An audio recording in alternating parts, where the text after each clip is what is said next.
Бес Мөршидә Галиевна, филиал турында һәм беш татарлар турында беләсем килә. Сөйләгез әле.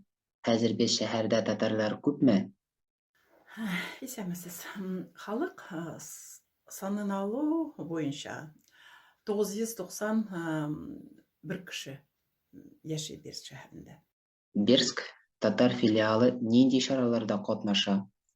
Шәһәрнең милли мәдәниятләр фестивалендә катнашу һәм федераль милли бәйрәме Сабантуйда катнашу. Һәр ел сайын шәһәрнең көннәрендә активистлар белән бергә катнашабыз. Филиал нинди чаралар үткәрәлә? Милли бәйрәме оештырабыз һәм үткәрәбез. Булай да тырышабыз, үзебезнең старейшиннарга очрашу үткәрәбез, төрле мастер-класс үткәрәбез. Зур һәм соңгы чаралар турында сөйләгез әле. Быел яки узган елда.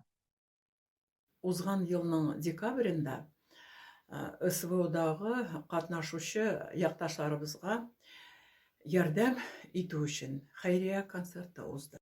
27-сендә, 28-сендә октябрьнең Новосибирск өлкәсендә Татарстан Республикасы катнашында туган тел, әдәбият укытучыларының семинар киңәшмәсе узды. Мөршидә Галиевна, үзегез турында сөйләгез, зинһар. Туган җир турында кем булып эшләдегез?